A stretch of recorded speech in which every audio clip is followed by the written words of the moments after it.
When you're fed up with fighting food and your body, join us here.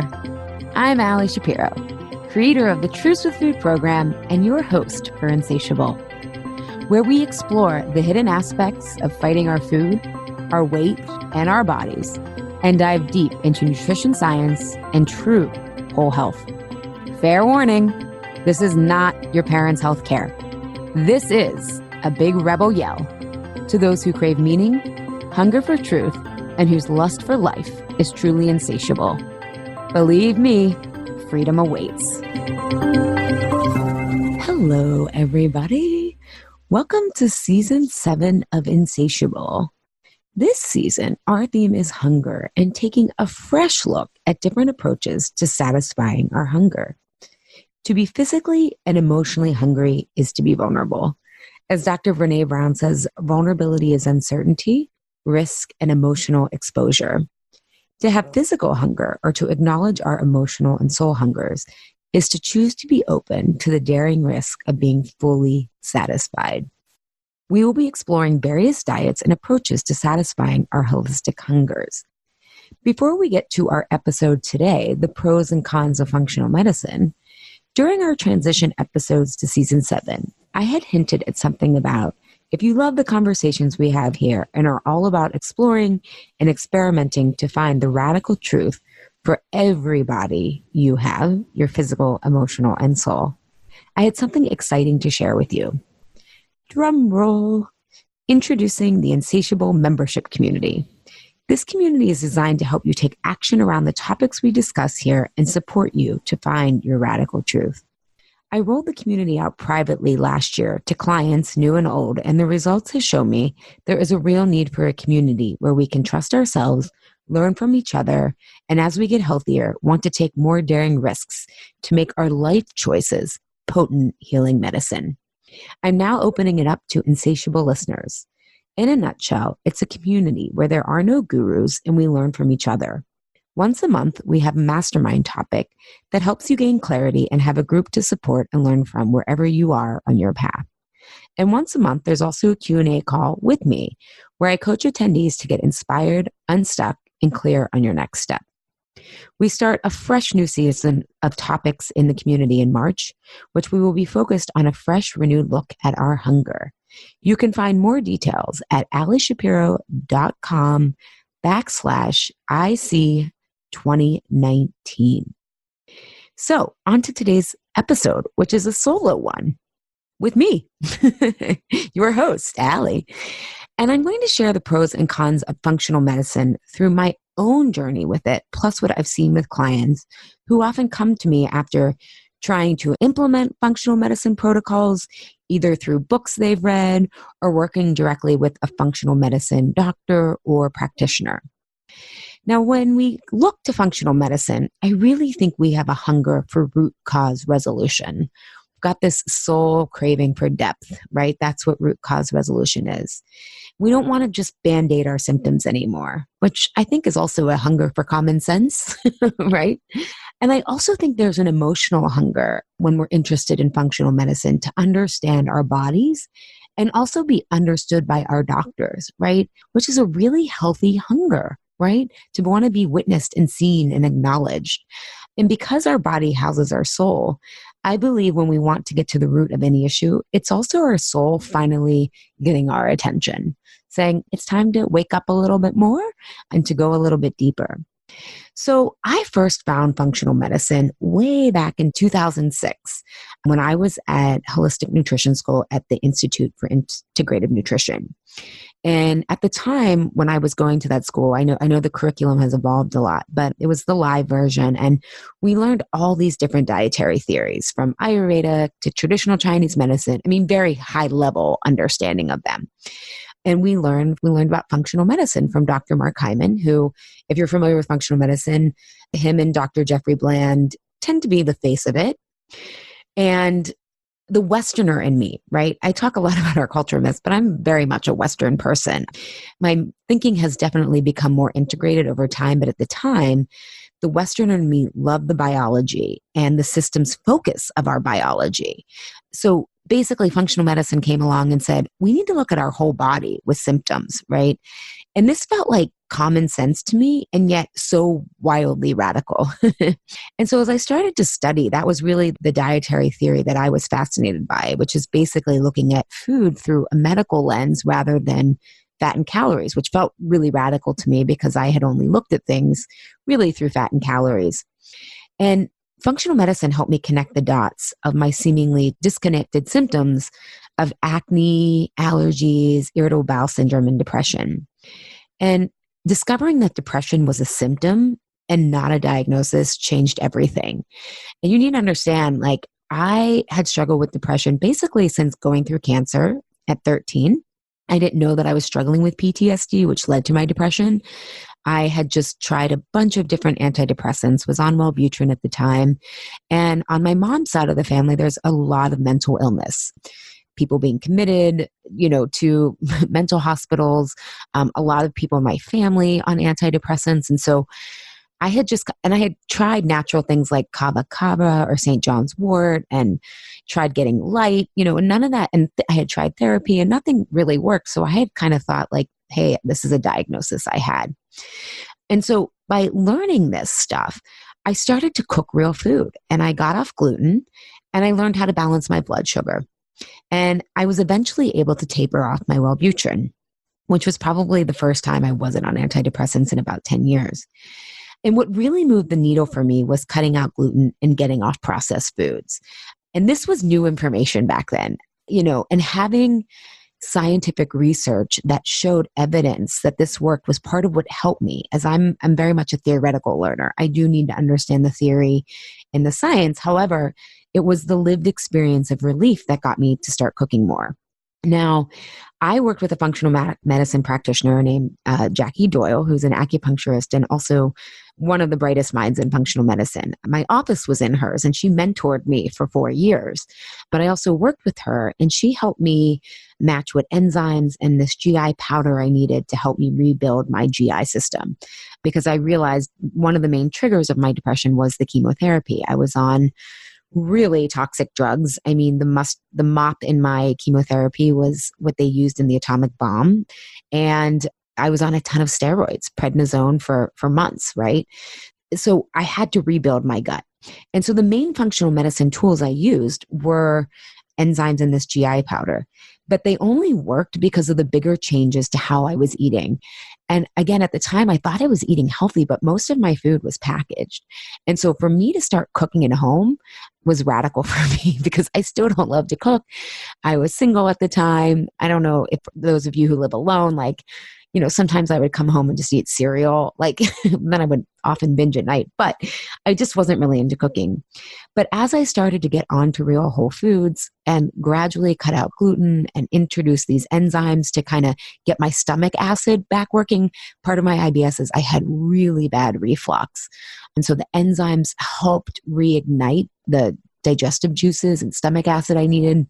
And the GI powder helped turn over my cell lining, my GI cell lining, much quicker so that it didn't take, forever to heal. And so my immediate IBS symptoms got better. And over probably a year, my depression had gotten better. And I really started to shift my relationship to food. I still really wanted to lose weight at this time, but I started eating well because it truly made me feel better in a way that dieting never had or anything else. It made me realize that when I was dieting and felt so good, it was because I thought I was being good, not necessarily that I felt good. I often had cravings, was hungry, and I was still depressed when I was dieting, but I had normalized that. And so a depressive fog that I had normalized began to lift. And, Carlos and I saw Hamilton, the play, a few weeks back. And the Schuyler Sisters song in Hamilton is this earworm that this rebel soul can't stop. And they start singing and they say, look around, the revolution is happening. I'm not going to sing it because I know my limits. I do not have a good singing voice. Even in 8th grade chorus, they asked me to lip sync. So, but basically the Schuyler Sisters song says, look around, the revolution is happening. New ideas in the air. Look around. We are lucky to be alive right now. And this is how I felt about functional medicine when I discovered it 15 years ago. this was radical to me, revolutionary, to look at nutrition through a caloric lens. It really put the power of health back in my hands, and I was getting results that I was never able to get from my doctors.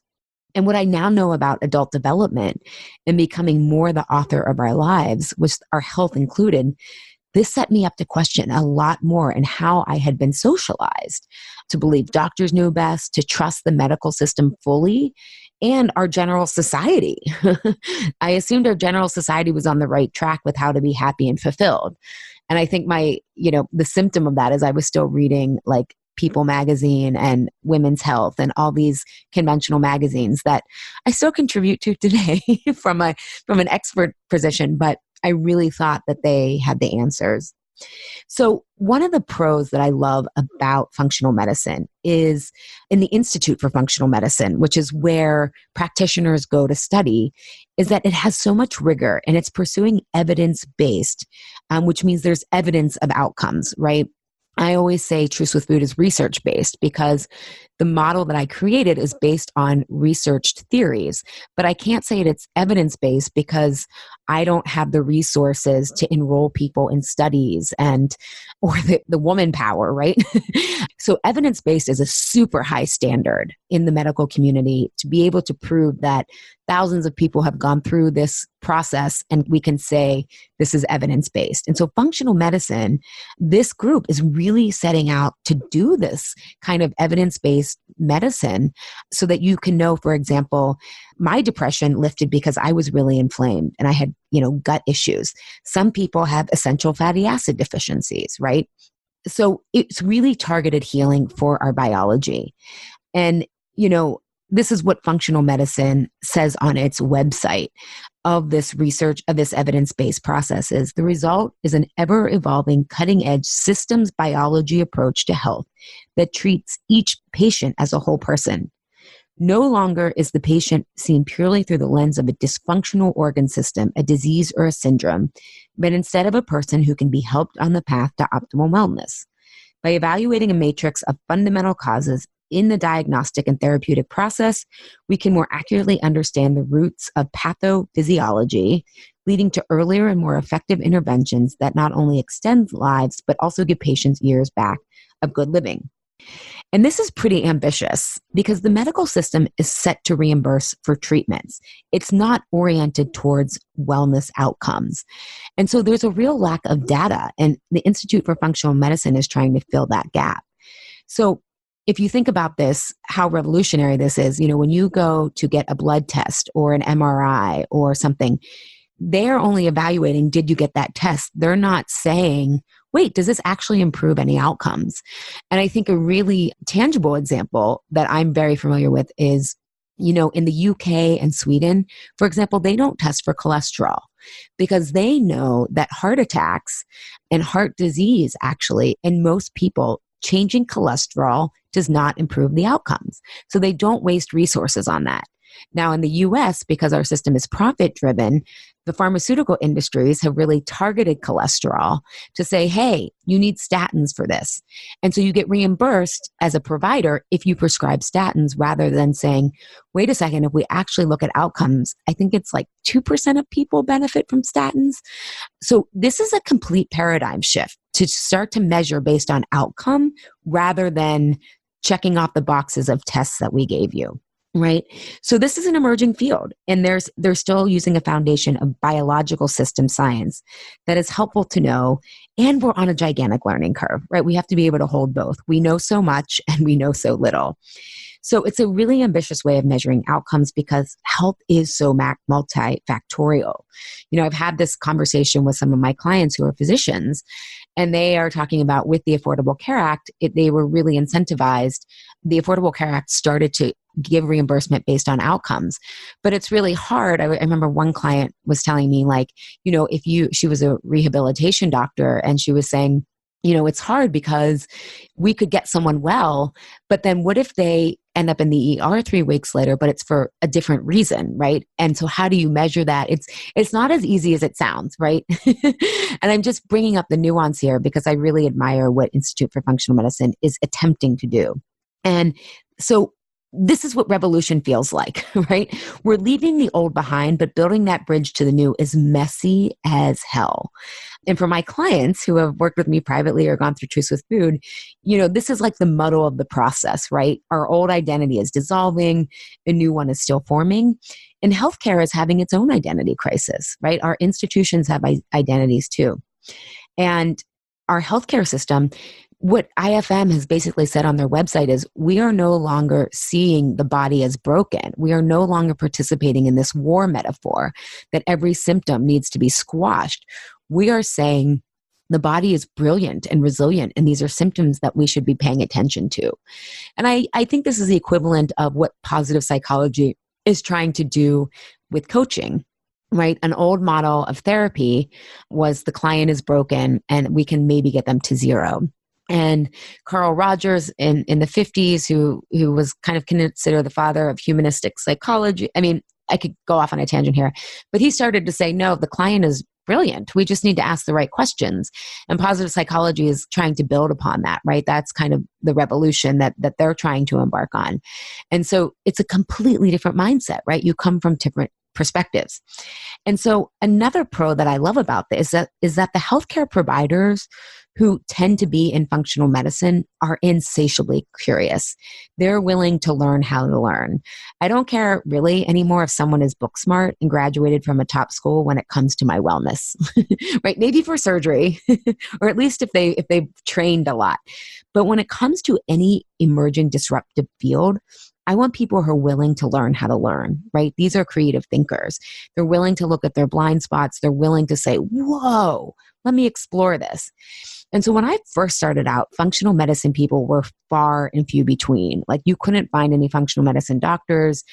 It was really people like Jackie, like myself, who were early adopters. We were enthusiasts, right? We did it for the love of this learning and curiosity, and we were doing it for the love and exploration of it. And I still think those are the people that are in functional medicine. And that's what I've experienced with people who are choosing this path. It's not an easy path.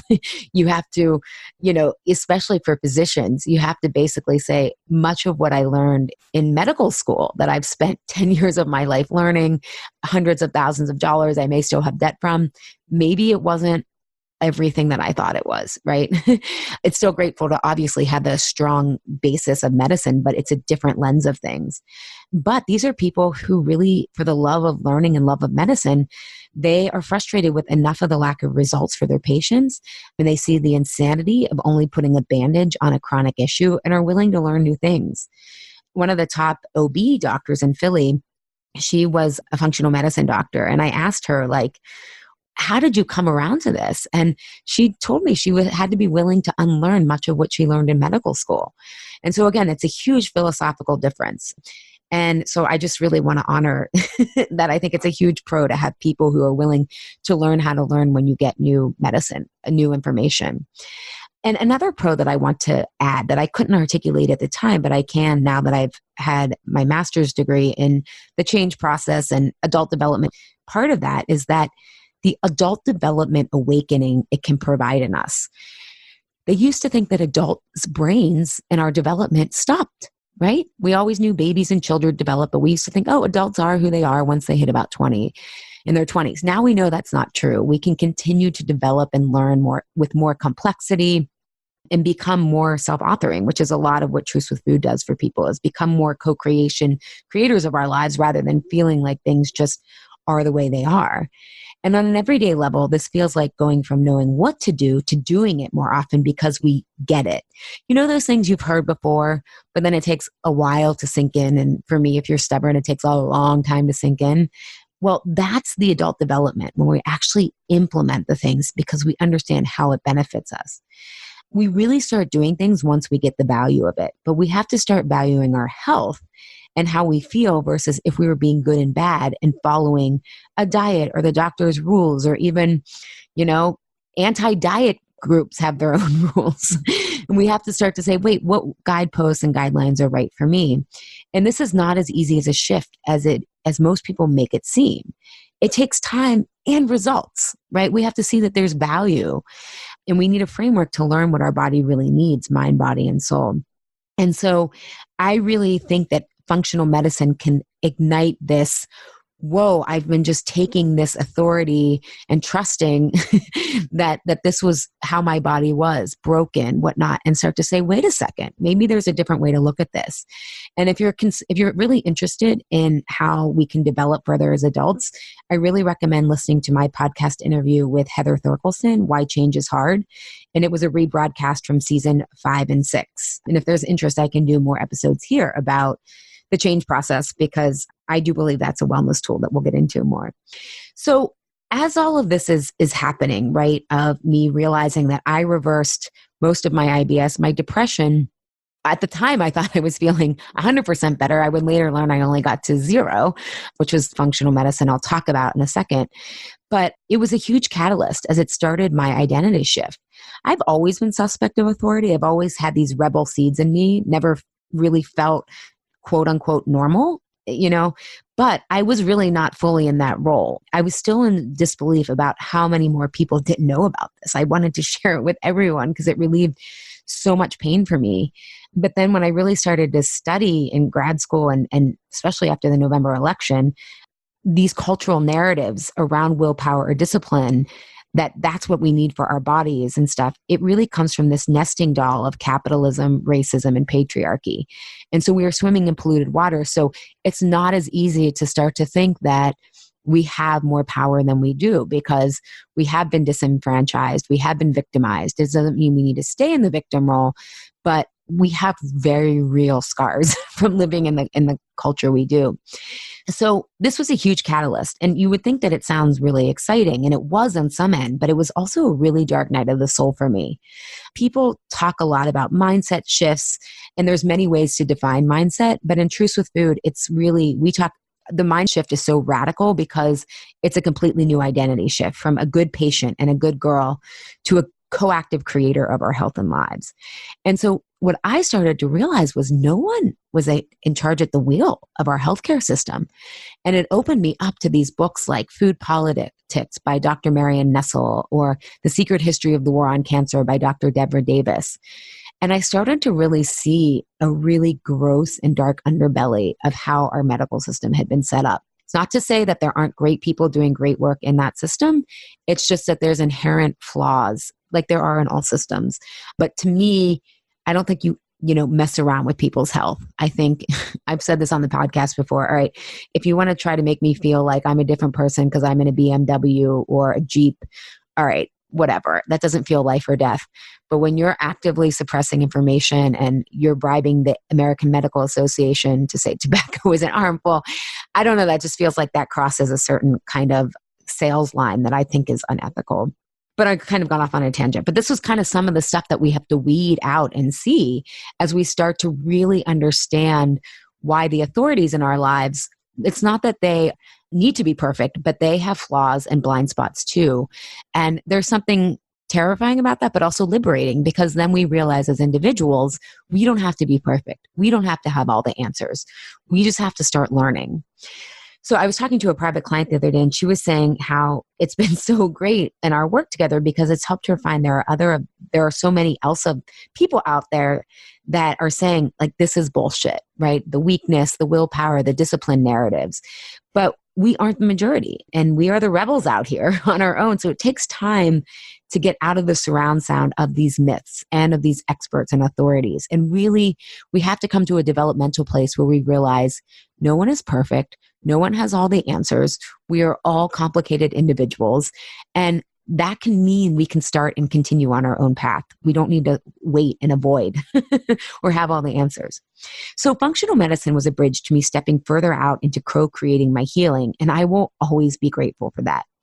And starting to get to the mindset of things as symptoms, not as problems, also made me start to wonder if inconsistency was a symptom, not a character defect from lack of willpower or discipline. Now, this is the part where I think the limitations of functional medicine turn into cons. First, since the early days, the term functional has been co-opted in a way. Everything I see now is functional. I see functional nutritionist, I see functional training, I see functional foods, and everyone's using a different definition, right? And just like coaching, which I talked about with Courtney Townley on episode 2 of our season, there is a wide variety of training now for functional medicine practitioners. And some people are functional medicine doctors in the sense that they were doctors beforehand and then have gone through enough training. And, some people are nurse practitioners who have tons of medical information, and they've gone to functional medicine training. And then there's people like me who I have a health coaching background, right? I was mentored in functional medicine. I've taken courses in it.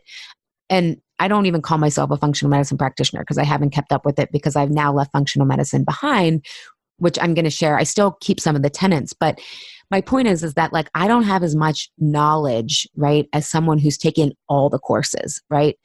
And there's new developments all the time, right? So there's just a wide variety of education in where people are starting when they enter the functional medicine curriculum, and then how they keep up with it.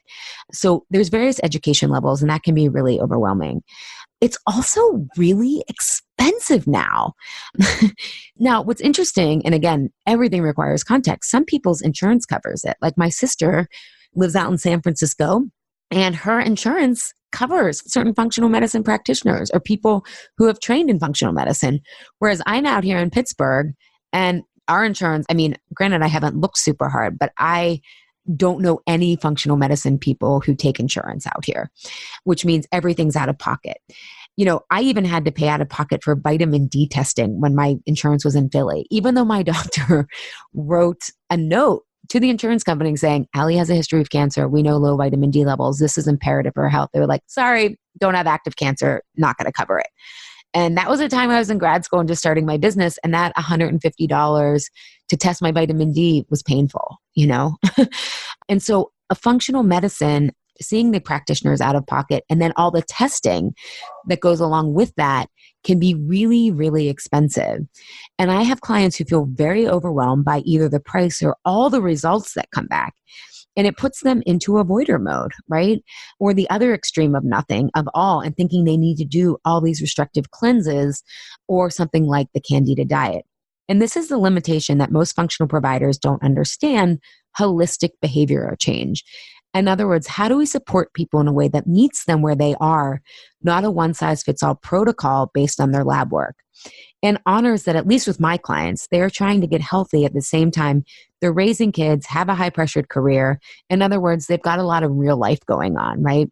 And many of my clients are struggling with consistency of eating whole foods, right? And all the supplements and powders of functional medicine aren't going to work if we aren't doing the foundational nutrition work. And that includes even when you're traveling, even over the holidays, right? Granted, we're not going to eat as well over the holidays or whatever, but we still need to not be binging during those times, especially because for a lot of my clients, there's a lot of inconsistent in their schedule, from traveling, from the cycles of work, from kids getting sick, from curveballs being thrown, right? So there's big transitional times of our lives, like new jobs or new relationships. And it's not a weakness if you can't do it. And so I think functional medicine can often add more pressure when we don't understand the emotional patterns that are protecting people when they eat out of alignment of their protocol. If you're a regular Insatiable listener, you know that we look at self-sabotage, not as self-sabotage, but self-protection. And I really think back to myself 15 years ago, right? And I didn't have the money or see the value for that stuff. So I just did an elimination diet of only gluten and dairy, and only one at a time. I tried things here and there. Now, granted, I'm very slow to change, which is why I've become an expert in change, right? We teach what we need to learn. At its best, I'm discerning and wise, and at its worst, I'm very highly skeptical and frugal, which makes me slow to change. And as I talked about with Courtney, right? Like I'm faster at getting the support and paying for support, but it's something that still takes me longer than probably most people. So take my viewpoint consider the lens I'm coming from. But my point in sharing all that is I was still able to get the transformational results without going to extremes, and all the testing because of my real life experience that allowed me to change a lot of how I was eating and the effort. And no matter what you have, cooking more and eating more whole foods will support any root cause issues you have, from IBS to depression to Candida, right? So functional medicine got me to start cooking so much at home, and it gave me targeted supplements to get my gut back on track. But I no longer need those supplements in the long run, right? If a supplement is doing its job, it's a healing protocol. So it should get you back to better eventually and not need them in the long run. But that didn't come from a test result, but my own experience of feeling better and my symptoms decreasing. Now, I also want to put an asterisk here because it also depends how much pain you're in. I was in so much pain, physical and emotional, but I had really normalized the emotional pain. And I was so high functional. So my motivation is different than someone like Dr. Terry Walls, who we've had on this podcast and also had a miraculous recovery, right, from MS. But with how great I feel today, I seriously think the me of 15 years ago was resilient in ways I am not today. I was battling food all the time. I didn't love my job. I was in so much physical pain. The me of today would never put up with all of that discomfort, but I had normalized it, right? So I had been struggling with PTSD from cancer for 12 years at this point. Battling food was normal, and mostly everyone else was doing it. And I had accepted cravings and crashes as normal because, again, it was happening to everyone else around me. I didn't feel as lost as I was, but I was off track in a metaphorical way for sure. Now, for other people like Dr. Walls, they can have dramatic turnarounds and it can seem much more like a straight shot. But all turnarounds will take time, right? Even if people like Dr. Terry Walls started to, change things right away, it took her a lot to get to that point, and it still took time, even if she was doing everything properly or on protocol. And clients ask how people can do these dramatic turnarounds. They're like, well, I talked to someone and they had, Hashimoto's, and then they were able to just change everything overnight. And I tell them it's all based on how much pain you're aware that you are in. So many of us have normalized a low emotional fulfillment and tons of stress and overwhelm like I had. So we aren't aware of how much we were putting up with until we really own our story and get out from under that. Versus if you are in so much physical pain from something like MS, or you have onset dementia and your functional medicine practitioner thinks it's from type 3 diabetes, right? There's different root causes of Alzheimer's. You have a lot more incentive, right, to get with the program. And so, we have to think about how much pain we know that we are in. And the more that we're in, the more incentive there is to change dramatically. And some people are in so much debilitating pain that they can't function. And so their healing and doing something dramatic from a food standpoint can work. So functional medicine is great often at first people who are introduced to the power of nutrition from a medical lens. This was the case for me. I had only viewed food calorically. It's kind of the same way people on Biggest Loser often lose weight on the show because there's an education gap, right? They don't know to look for sugars. They don't know what a portion size is. And many people aren't aware of the medical power of nutrition. Half my friends from high school are this way. They don't really know what I do, right? And that's okay. Like functional medicine is still pretty radical, I think. At least it hasn't hit the suburbs out here in Pittsburgh yet. But again, this is also, I think, something can only be as innovative as that it's looking at the cultural myths that have formed it.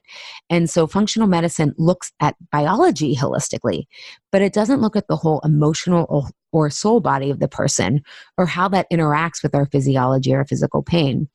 So you get recommendations, for example, that acknowledge stress from a functional medicine practitioner, but they aren't really getting to the deep roots of our stress, which are our stories, patterns, and behaviors that need to be released and changed.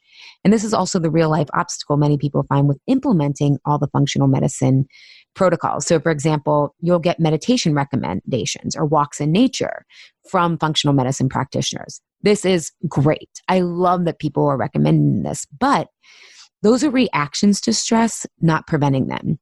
In my work, we want to understand why you need so much stress management, right? What's happening?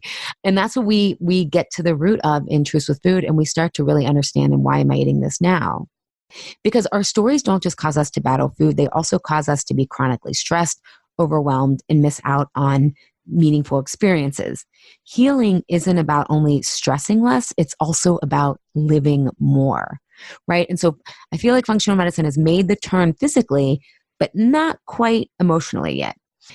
And some people might think, well, hey, the change process isn't the realm of medicine, right? And that's because our education system is siloed. And therefore, we aren't looking at how the change process itself is a radical healing tool. And a system is only, I said this before, but I want to repeat it, it's only as innovative as it's willing to question the cultural myths that shape it. And I think functional medicine has stepped out of the battle or war metaphor that Western medicine operates under, yet it's still operating under the separation myth from nature, including the quantum nature of nature, and thus our biology to a large degree. And I know functional medicine honors the environment, and they talk about environment and lifestyle turning on epigenetics, but I don't think it's gone far enough.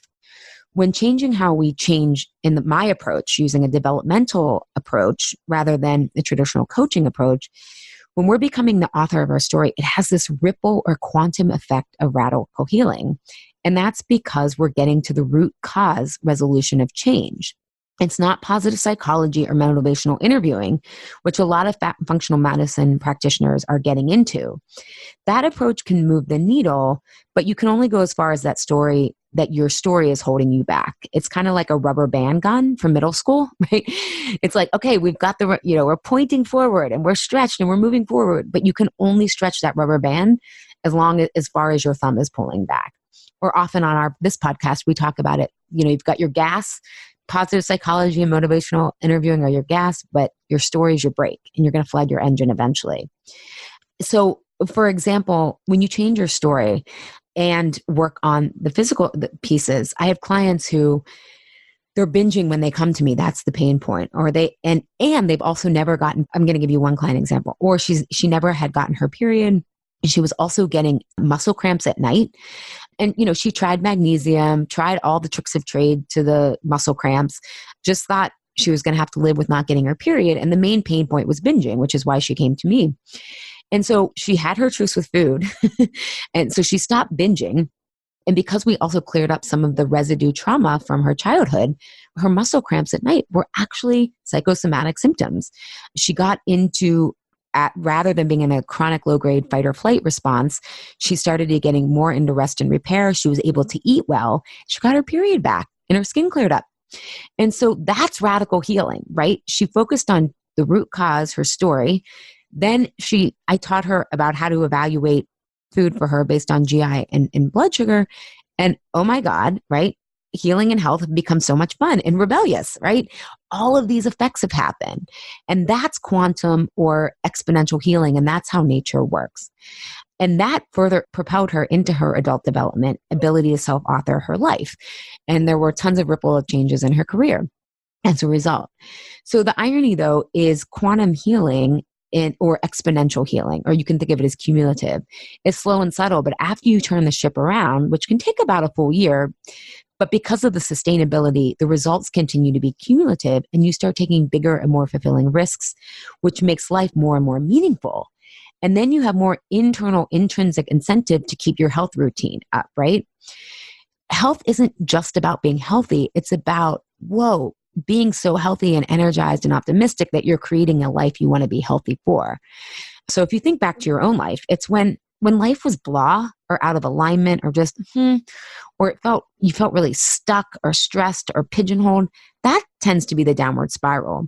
And I also want to emphasize, I always talk about you get encouraged to take more and more risks the more you own your story and focus on this emotional healing.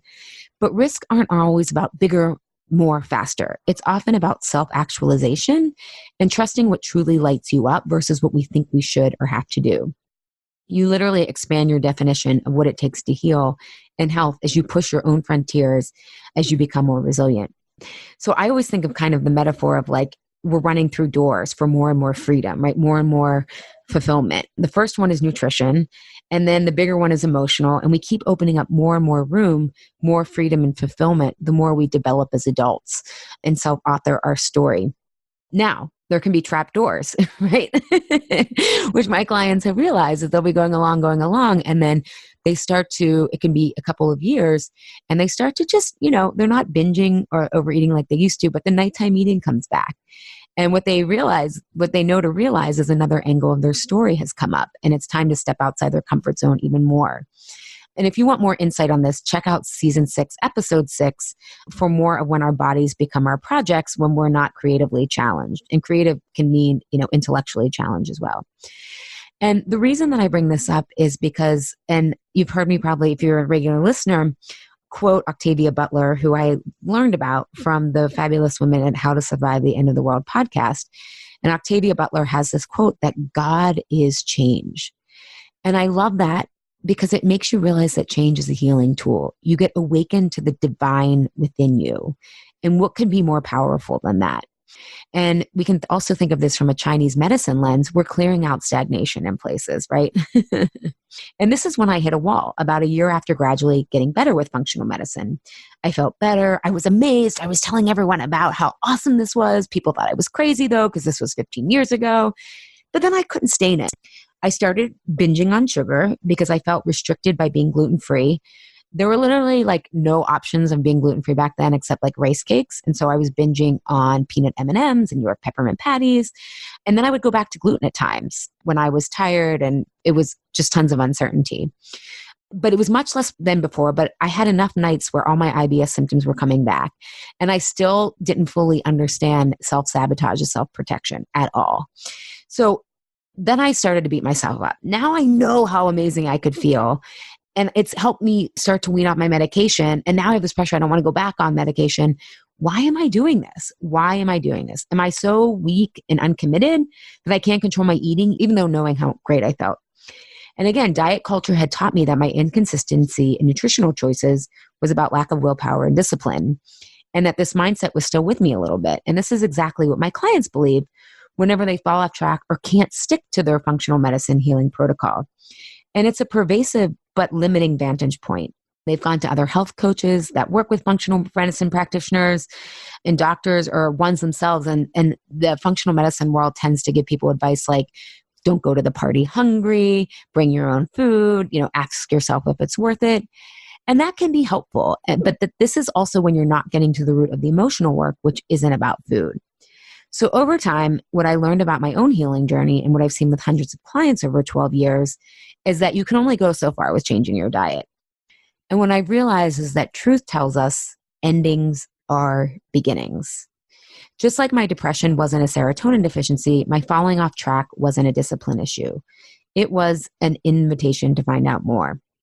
So now I'm not going to take you through every shift and change, but basically after 4.5 years in graduate school and working with probably about 100 clients, I've come to the conclusion that emotional healing is equal to nutritional changes.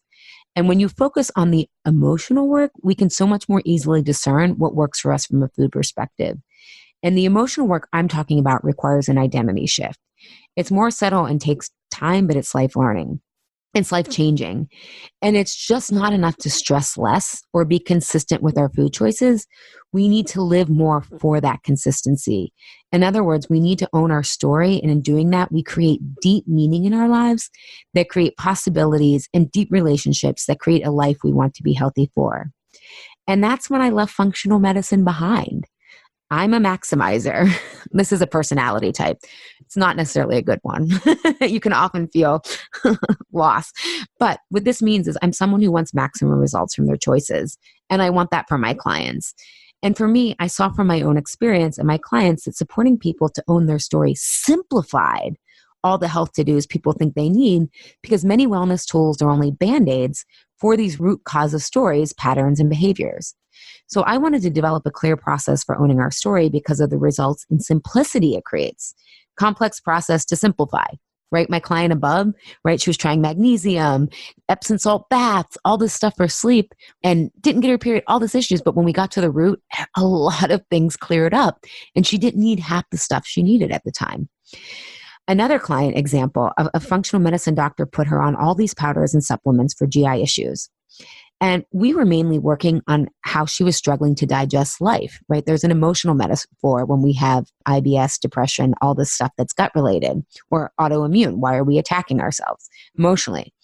So once we worked on her story, and again, this took 6 months and my goal was never even to give input on what she was doing with all her powders and supplements, but she no longer needed the powder and supplements. And she was like, you know what, these don't even taste that good. And I was like, yeah, because as she healed, she realized that health should be more and more pleasurable.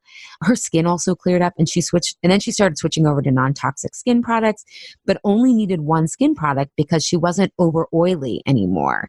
And her consistency of eating well became easy from owning her story and enabled her to better naturally detox, because then she decided to go off the birth control pill, which sometimes you have to detox if you're not eating well consistently. And so her body, because she was so healthy, it did all that stuff naturally. And so she didn't need a lot of these bells and whistles that functional medicine practitioners will often give to people. And my fear is that sometimes we're recreating the big pharma model, but from a functional medicine perspective and saying it's natural when the underlying philosophy is still not getting to the root. So her story resolution saved a ton of money and simplified her to-dos. And I want to point out that the best tools will make themselves obsolete. So this doesn't mean functional medicine isn't adequate. It's just that it really did its job. Kind of like the best example I can give is chicken pox. The more we're finding out about these viruses, we're realizing that when we actually go through having these viruses, they actually decrease certain types of diseases. So for example, a big study came out of Baylor University that children who have had chicken pox have a 20% less chance of a certain type of brain tumor. And so by having chicken pox, it left those children with some sort of immunity, right? There was some sort of resiliency. And so functional medicine left me with a stronger body and mindset, but I no longer needed it because it did its job. Same with, a simpler example is probiotics, right? Probiotics are super concentrated. I needed those at the time because my gut was so compromised. A lot of my clients need them. But if your gut's healing, you should be able to get them from food and shouldn't need the high concentration. Clients after Truth with Food, they stop needing therapists, they stop needing expensive superfoods, right? And I created the Insatiable community because it takes a while to master owning our story and skills. It's a much more subtle process. But then people start wanting to take bigger risks now that their story is not holding them back. And then those risks become meaningful, they become fulfilling, and that becomes healing, right? And so you get this wonderful quantum effect. So I still integrate the blood sugar and hormonal, blood sugar is responsible for hormonal issues and gut healing principles into my work with clients. But I found that when we are living more and not just stressing less by releasing our own story, we shift the body more into rest and repair than fight or flight, and many issues clear up on our own without a hyper focus on supplements. I've been amazed at how many clients have been able to resolve symptoms that are really psychosomatic. And I'm a big skeptic. Again, that's part of it can be strength or a weakness depending on the day. I have somatic symptoms, but the lack of data makes me like, is that really a thing? And I can tell you it is. And I conclude this because food and lifestyle shifts like sleeping, doing all the stuff for periods that a functional medicine person might say, when we really get to the root of these emotional patterns, a lot of stuff starts working. And I can give you an example with depression, which a lot of my clients struggle with, is that, I thought I had gotten so much better because I was better than I was before. But what I would really have to do to end up really working through my depression, to get away from zero and to get much further up was I had to own my story. I had to blow up my life. I was really off track. Not all my clients have to blow up my life. And by blowing up my life, it was much more subtle. But I had to start doing things that brought more of myself back to how I was making decisions. And same with my clients. Again, I don't focus on taking people off medication. I don't focus on that kind of stuff. But a lot of my clients after our work together don't need their medication anymore because they've healed their gut, balanced their blood sugar, and they've gotten the parts back of themselves that had gone away to protect themselves at a time. And so they have more of a wholeness to them. And so they needed emotional and physical support to really get through the depression. And so I really want to emphasize that health is not an end destination. It's a vehicle to pursuing the possibility you are meant for. And you can be healthy, fully alive, even if you still have arthritis or certain conditions. I don't want you to think that story ownership is a magic bullet. Rather, it enables us to feel more fully alive, which includes feeling all our emotions, not just the quote, positive ones. I don't even believe there's certain positive emotions. That's a value judgment that, hey, I love feeling happy and content and well rested and all that stuff more than sad and challenging, but we need all of them and they all serve different functions. And what I now understand about quantum biology and healing, and if you haven't listened to season 6, episode 5 with Brandon, where it's called Light Mitochondria Dysfunction and Weight Gain, we talk about quantum biology. And so nature is exponential. So if we aren't getting exponential results, I don't think we're really getting to the root of issues. And I'll share with you my own increasing awareness around exponential issues in a minute. And again, I said this up above, but I've learned that people, when they contact me about the podcast, tend to hear certain things sometimes. So exponential results take time. It is not instant, like, oh my God, I'm instantly going to drop 20 pounds, or I'm instantly not going to be depressed. No, it requires a strong nutritional and emotional foundation. And that can take 6 months at least to rebuild your foundation or fill in the cracks. Okay. So that over time, though, leads to exponential results because of the consistency and accumulation. If you think about, right, money, right? Like, I always say, like, oh, if you start with a lot, right, then you can like basically sit on the interest, right? Like, oh, if you win the lottery, you win $20 million, right? Like, take the whole lump sum at once, get 10 million, and then let 9 million sit on the bank, and you'll be able to just accumulate interest, right? And that's what we need to do with our health from an emotional and nutritional foundation, is get that initial chunk really strong, and then the choices we make and the way that we take in life becomes more resilient, more growth mindset. And then we keep making more and more choices that feel exciting and align for us. And so then we spiral up, and that's quantum. So yeah. And also I want to bring up the importance of this emotional and exponential healing, is because often clients from a functional medicine practitioner will be told they need to go on a Candida diet. And what happens is the emotional house isn't in order. And so there feels like there's no structure in like, oh, I'm not in the job I want, or I'm not dating, or whatever. And so then we hyper focus structure on, oh, the Candida diet or this functional medicine protocol. But then after 2 weeks, we feel deprived. The novelty has worn off, right? We're not getting that. We're not making emotional choices that inspire possibility. We do it first. Oh, what's going to happen with this Candida diet or this gut? But then after 2 weeks, we hit a wall, or if we can even make it that far. And it's like, oh, I'm only feeling so much better. Yeah, I feel better, right? That's like kind of getting to zero, but I don't feel so much better, or the novelty is worn up. I need to create possibility or novelty somewhere else in my life. And I don't know how to do that because it all feels so overwhelming. And that's why the emotional piece is really important. Now, where I sit today doing foundational things that everyone needs to do if every functional medicine protocol is to work. I'm doing the right foods for my body. That's for me, that's staying gluten-free, but I can do nightshades like eggplants and tomatoes, which used to cause reflux for me. I work on my lighting game. And what I love about light is it's free. Again, check out Brandon's episode of season 6, episode 5. I get pretty good sleep, which I'm going to share in a moment, which is also why I've left functional medicine behind. I have a deeply meaningful and fulfilling career and relationships. And now I'm working on fun and joy. I know that sounds really privileged and maybe even annoying, but when you're someone who is recovering from trauma, you can be very suspect of ease and fun and joy. And that pattern was with me for so long. And I'm grateful that I started to heal that pattern 10 years ago when I did, but it was still with me for so long that it's making a bigger learning curve for me. So now I want to share a more personal story about where my health has been the last 2.5 years and how it further shifted the way I see functional medicine, because I think it'll help a lot of people out there. So after the 2016 election, I developed insomnia. And I thought it was about the election. It was very triggering for me. Speaking of PTSD, it's something that you definitely work through and it gets better and better, but uncertainty is a huge trigger for me. And when that election happened, I couldn't articulate it at the time, but it was crumbling my entire worldview, but the country I thought I lived in, and it would eventually crumble a big mindset that I was looking at life through, which in America, we are groomed to believe in meritocracy, which is if you work hard, you will succeed, right? And it's all on the individual's merit. And I had believed that. I mean, I knew that I grew up in a very progressive household. I knew that not everyone started out at the same foot. I knew that there was gender inequality, racial inequality, class inequality, but I didn't realize the degree that it existed.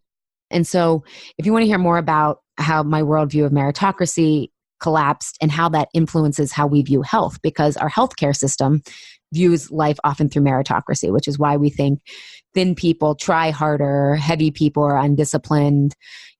All of that is because of the lens that we look at our cultural myths. So that's episode 5, Your Green Juice Doesn't Make You Worthy, if you're interested in that. But to come back to my health, it had triggered major uncertainty with me. And I manage uncertainty pretty well these days. I mean, that's why I always say entrepreneurship has healed me as much as chemo did to cure me. I've been through so much uncertainty on this road less travel of health and the way that I coach and, having to support myself financially. And I'm even great around my own scans for cancer, which I call scanxiety. But something like this election is completely out of my control, right? I mean, you're depending on the totality of everyone in the country. So a different angle of my story around uncertainty acted up, and I don't overeat anymore. And so I was full on feeling the depth of uncertainty. And I don't have any vices, actually. I don't like to shop. I never really drank because I was always saving my calories for food. Work used to be my vice, and now I'm working on that. So the election made me more aware of my own belief blind spots, but it took a while to see that. And I was really naive because I already felt so counterculture to America because of the neighborhood I grew up in. We were one of the only families that didn't go to church. My mom was only one of the only moms that worked at the time. I'm not Christian, which the default in America is Christianity guides a lot of our holidays, our calendar, like everything. And I've always struggled with my weight. Well, not anymore, but I had as a kid, cancer. All these things had made me feel really different. And that I was kind of outside the norm of what I didn't like about America. There's many things I love about it, but there was the idea of America. But I had clearly internalized layers of misogyny, racism, and capitalism that I didn't even know I was living by. So I had a lot of sleep issues. And then I tried intermittent fasting. I'm all about experimenting. I only tried it for 2 weeks because basically I'm lazy and Carlos was eating breakfast. And I was like, okay, I don't want to take time to eat breakfast either. So I tried it, but it set something off with my periods. I was getting hot flashes and my periods stopped coming. And so I had sleep issues, blood sugar issues. I know period issues are blood sugar issues. So I started seeing a naturopath in late 2017. I had lived in Pittsburgh then. Frankly, I didn't really know any functional medicine practitioners, but I also felt like I know enough from functional medicine that I can take care of it myself. And I also had a low thyroid. It's always kind of gone back and forth, but it was starting to creep up again.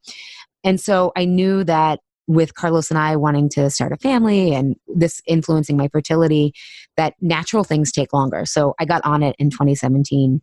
And my naturopath works with bioenergetic medicine. When I started it was a total leap of faith. Other people had said that she had helped them, which is why, I trusted her, did my due diligence.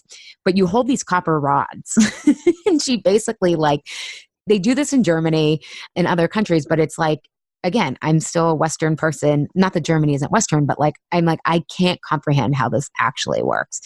But she basically diagnosed that I have a very sluggish lymph system and had heavy metals, which she thinks are from my vaccines. And I have a few mercury fillings left. And so we started working and I said, well, you know what? I said, I had Hodgkin's disease, which is a sluggish lymph system. And so that's just how my body is. And she's like, well, I think your lymph was sluggish and you couldn't detox from the pesticide exposure that probably eventually caused your cancer because of the mercury in the vaccines that you had. And I was like, I don't know. But I took a leap of faith and was doing a lot of the homeopathic stuff that she recommended. And I was like, okay, we'll see what happens. And then my best friend, who's a little older than me, was having some fertility issues. And she told me, Ali, I know you don't really love Western medicine, but go get your numbers checked because you want to know the data. And she's right. And so I went to the Western medicine facility here in March of 2018. I guess that was a year ago. And they basically diagnosed me with early menopause on the basis of my insomnia and some of the symptoms I was describing. And they said, it's probably from the chemo, nothing we can really do for you. And that was, interesting. I mean, I definitely cried, had had a lot of sifting to do, but I decided, you know what, I'm going to try this natural stuff. So I added acupuncture and herbs, got a lot more sunlight over the summer. And since then, my thyroid is at the lowest it's ever been at 2.0. My periods are back to being regular. My sleep is 80% better, maybe even 90%. Now, I want to hold that, you can go in and out of menopause when it's perimenopause. It's not a one-time event. We're all on a spectrum. Some people start as early as 30s. Most people on average, it hits the 50s.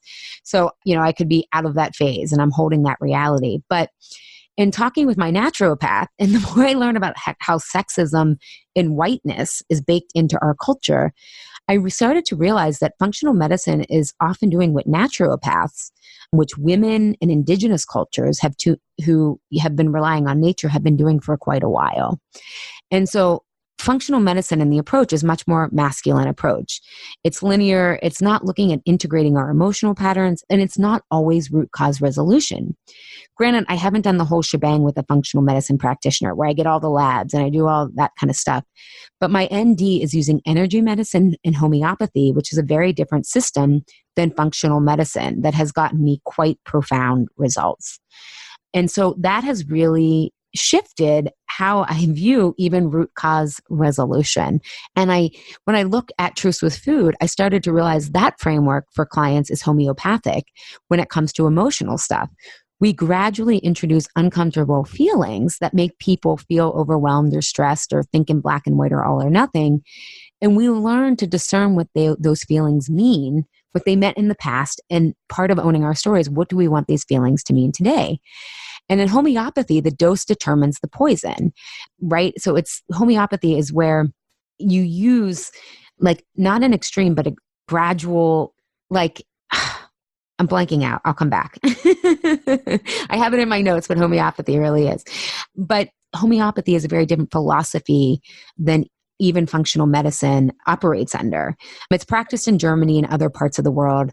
For those of you in hospital, it used to be a completely homeopathic hospital, but it was eventually outlawed. And if you want to know more about that, in the show notes, there's an article that shows the capitalistic roots of why natural medicine that women in indigenous cultures did versus standardized Western medicine, that kind of dance, about the Flexner report. And I've mentioned it on previous episodes here, but if you want a great article, it's in the show notes of this episode.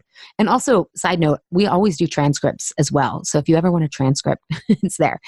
So I realized that I wouldn't be as open to naturopathic medicine and this energy medicine if it wasn't for the complete identity shift that functional medicine began from from helping me to co-create my life, right? Because this energy medicine and her telling me that I still have heavy metal stuff, that my lymph, which I thought was how my body was, could actually be just another symptom I never realized because I don't sweat a lot. I get inflamed very easily. Like if I eat dairy, I still do it and take the hit, but my face gets really puffy.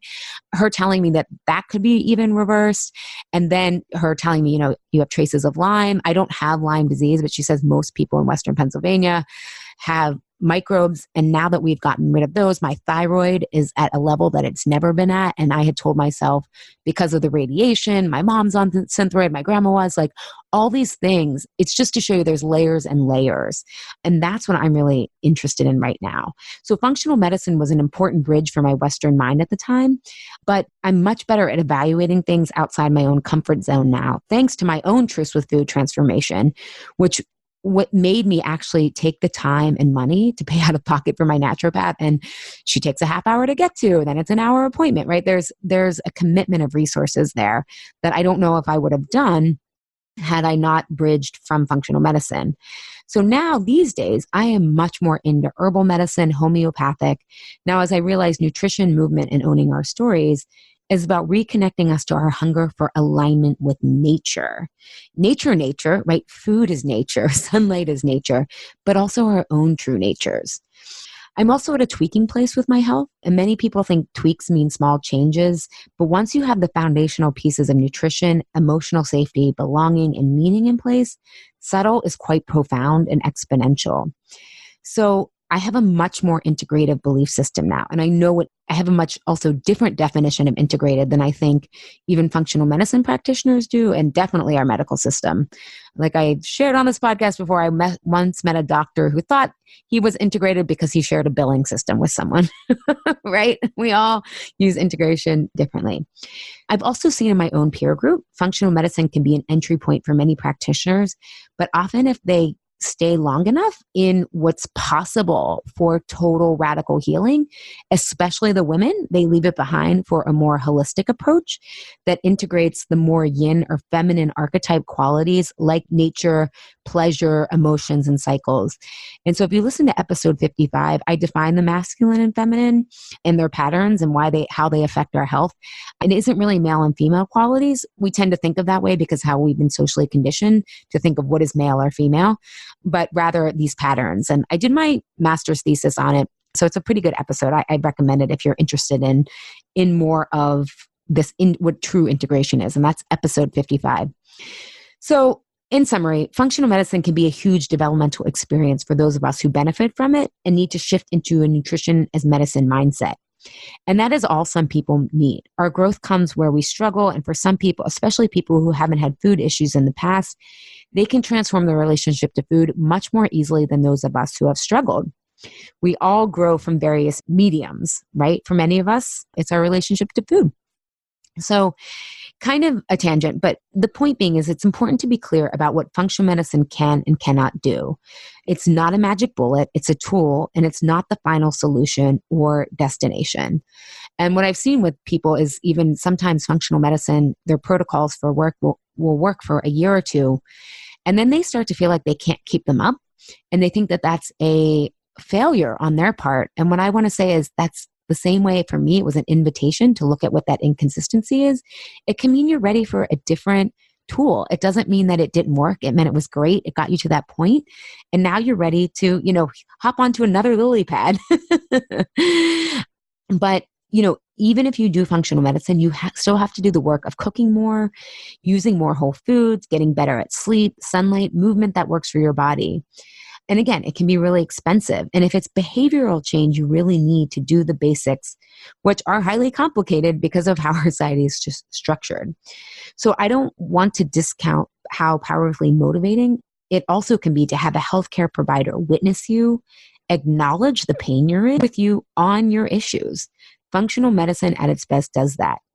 But if your bigger pain point is consistency, you don't feel you've gotten all the results you can from all your shakes and powders and pills, working on the emotional work first can simplify and clear up enough symptoms that you don't necessarily need functional medicine.